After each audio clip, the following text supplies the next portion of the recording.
السلام علیکم۔ صبح ٹھیک 9 بجے شہر کے تمام موبائل فونز پر ایک ہی نوٹیفیکیشن آیا۔ آج رات 12 بجے کے بعد اس شہر میں کوئی جھوٹ نہیں بول سکے گا۔ لوگ ہنسے، میمز بھی بنی۔ کسی نے کہا ہیکرز کا کام ہے، لیکن رات 12 بجے سب کچھ بدل گیا۔ ایک شوہر نے اپنی بیوی سے کہا، میں تم سے محبت کرتا ہوں لیکن میں خوش نہیں ہوں۔ اور وہ یہ کہہ کے چونک گیا کیونکہ وہ یہ کہنا نہیں چاہ رہا تھا۔ الفاظ جیسے خود بخود اس کے منہ سے نکل گئے تھے۔ اسی طرح ایک دکاندار نے گاہک سے کہا، یہ چیز مہنگی ہے اس لیے کیونکہ میں لالچی ہوں۔ ایک استاد نے کلاس میں کہا، میں یہ نوکری صرف مجبوری میں کر رہا ہوں۔ لوگ ڈر گئے تھے، سہم گئے۔ لوگوں نے ہنسنا بند کر دیا، میمز بنانا بند کر دی، یوں جیسے پورے شہر کو سانپ سونگھ گیا ہو، سکتے کی حالت میں تھے شاید۔ خیر، زارا ایک ریڈیو ہوسٹ تھی۔ وہ ہر رات لوگوں کو مشورے دیتی تھی، خود سے محبت کریں، سچ بولیں، دل کی سنیں۔ اس رات اسے لائیو جانا تھا۔ وہ گھبرائی ہوئی تھی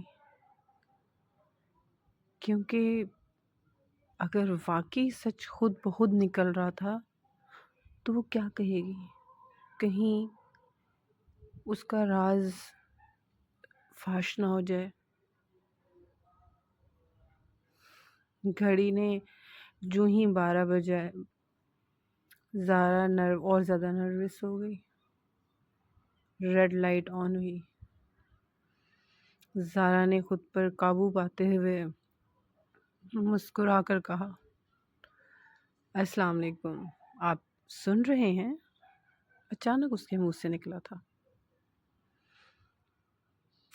کہنے لگی، میں لوگوں کو جو مشورے دیتی ہوں خود کبھی ان پر عمل نہیں کرتی۔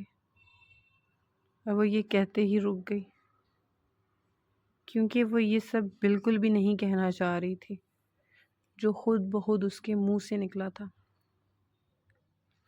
آگے بولتے ہوئے شاید وہ ڈر رہی تھی کہ اب مزید پتہ نہیں میں کیا بولوں گی، لیکن پھر وہ بولی، میں مضبوط ہونے کا ڈرامہ کرتی ہوں، میں تنہا ہوں، اور میں اس شخص کو اب تک نہیں بھلا پائی جسے میں نے خود چھوڑا تھا، کیونکہ مجھے کامیابی زیادہ عزیز تھی۔ یہ سب کہتے ہوئے اس کی آنکھوں سے آنسو بہنے لگے۔ پورا شہر سن رہا تھا، کوئی چینل بند کرنے کو نہیں تھا، نہ ہی کوئی کر پا رہا تھا، کیونکہ سچ سننا تکلیف دہ تھا، مگر جھوٹ بولنا ممکن نہیں رہا تھا۔ شہر مانو ٹوٹ پھوٹ کا شکار ہو گیا ہو۔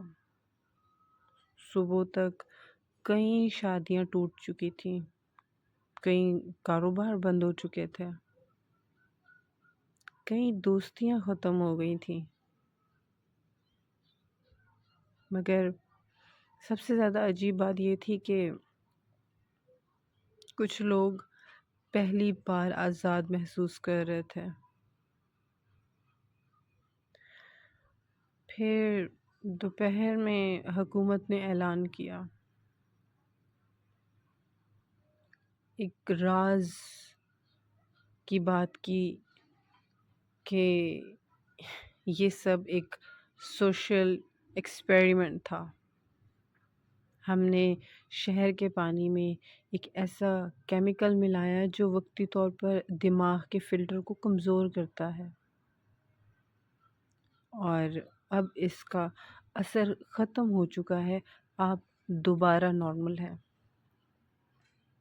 لوگوں نے تو جیسے سکون کا سانس لیا کہ اچھا ہوا، یہ سب بہت خطرناک تھا،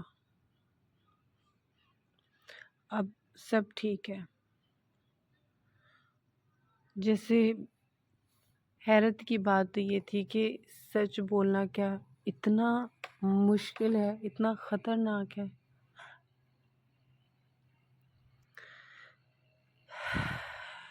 اسی شام کو زارا کو ایک میسج آیا نامعلوم نمبر سے، صرف ایک جملہ۔ اس کو پڑھ کر زارا چونک گئی اور جیسے ہاتھ کانپ اٹھے۔ میسج میں تھا کہ پانی میں کچھ نہیں ملایا گیا تھا۔ پھر ساتھ ہی اگلا میسج آیا، ہم صرف دیکھنا چاہتے تھے کہ تم سچ بولنے کے لیے کسی بہانے کی محتاج ہو یا نہیں۔ زارا سمجھ گئی،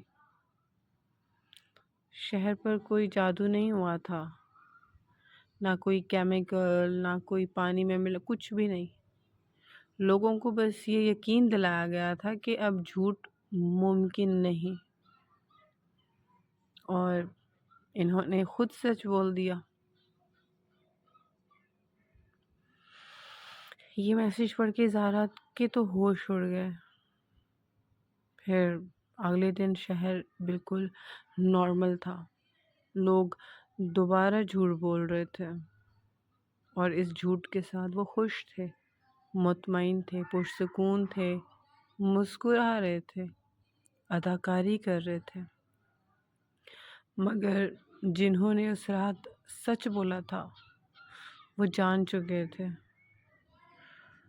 کہ جھوٹ روکنے کے لیے قانون نہیں چاہیے، بس ایک یقین چاہیے کہ اب چھپانا ممکن نہیں۔ اور شاید سب سے بڑا جھوٹ یہ ہے کہ ہم سچ نہیں بول سکتے۔